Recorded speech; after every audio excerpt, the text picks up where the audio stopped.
And we celebrate the reflections of the prior speakers. I certainly do. To our family, you're the audience that we care about today. We want to paint our little individual pictures, and I have a picture of my own.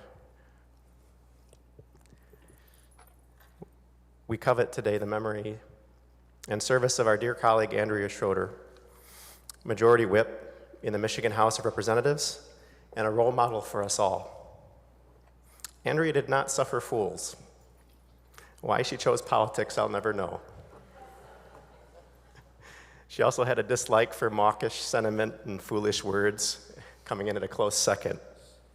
I'll try to do justice to that and reflecting earnestly on her time with us here. Those that know me know I have a long-standing heart for battleground members, our more marginal seat members that have big election fights every cycle.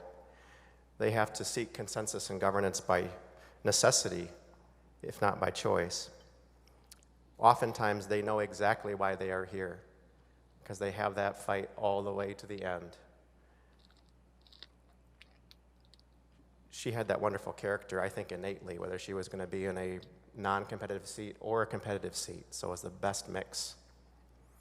And when you're in her district, how many yards, straight D signs, and there's that Schroeder sign. People got it. She knew her work. She knew her district. She loved serving.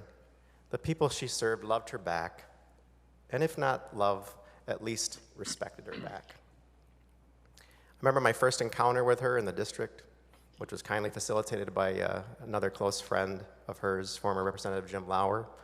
I'm grateful for that encounter now because it gave me the maximum window of time to know Andrea. I did not have to wait for her to be elected, and I'm grateful for those extra months that we had to get to know one another. After that meeting, I told myself inside, or the campaign manager inside me says, well, she's going to win, and she's going to keep winning, whatever she wants to do. Extraordinary person. Vibrant, full of life, yet wonder, a beer connoisseur, and close to my heart too, a lover of old movies, including a mutual love for Jimmy Stewart and Hollywood's golden age.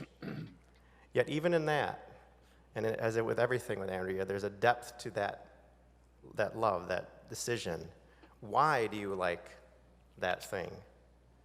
If Andrea Schroeder liked or disliked something, she had a reason, often many reasons. She was a whole person, fully formed, and happy to expound, if you were lucky. A lot of fun, too. Take the Jimmy Stewart example. Not an assessment of Jimmy Stewart as the thin caricature, the aw shucks everyman that might be a simple opinion, but the James Stewart portraying depth, conflict, and pain.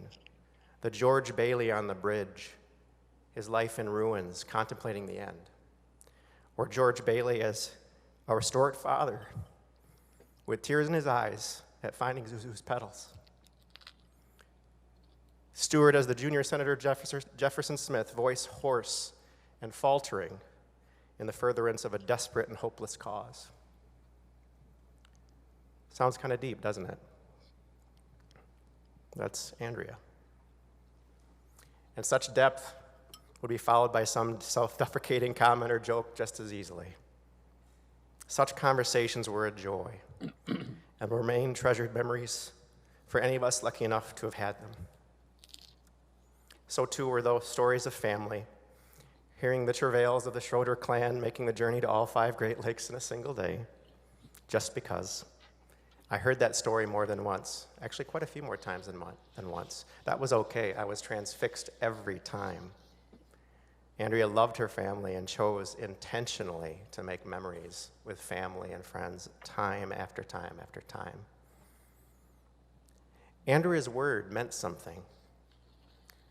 She was not vulnerable to shifting allegiances or commitments driven by insecurity, egotism, or fear.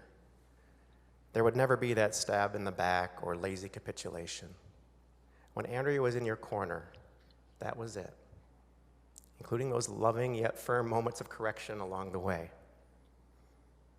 the open communication in both thick and thin, a commitment to address conflict head on and air it out.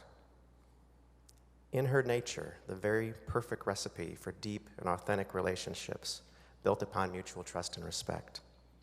On matters of emotional intelligence, Andrea could teach a masterclass. Andrea was honored to serve as our majority whip and did a tremendous job. She took the job and the trust placed in her by my caucus extremely seriously. We were discussing our respective roles together in the moment that they had both been decided earlier this term, and she had a genuine excitement at the prospect of what could be done as whip. She jumped at the concept of her office being seen as the vault for strict confidentiality and established a very high bar of professionalism for her team, which is embodied by those former and present staff members. She truly desired to elevate the office of whip, and in so doing, elevate this institution. She conducted her role with a single-minded determination, whether from the beautiful office in this building or from her very hospital bed. That tenacity and dedication never flagged. Whenever we may consider ourselves abused, when we're inconvenienced by the petty stresses of life, let us not forget that Andrea had to make a decision every day, every hour, some days every moment to serve, and did so to the very limit of her strength.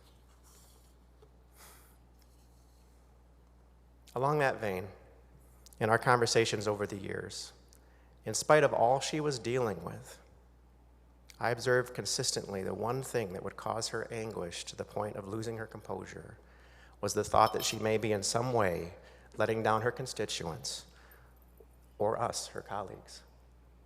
Consider that. Letting us down? As she battled with the monsters seeking to steal her strength every day? Breathtaking, humbling. We are not worthy. We're not worthy of such consideration, yet we received it. Such was her drive to serve and her sense of duty to her calling, her belief that public service could and should be honorable. In a marvelous profile story in the Free Press in 2019, one of Andrea's self-described secret prayers was that she continue to serve her communities and work at being a role model for public service as an honorable pursuit. Up until the very moment she was called to her heavenly home, she accomplished that. And I know I speak for many when I say I'm grateful to God that Andrea was placed in this mission field with us for such times as these, shaking us out of our lethargy and dogmatism, inspiring us to be present in every sense, making us think, making our lives in this place better,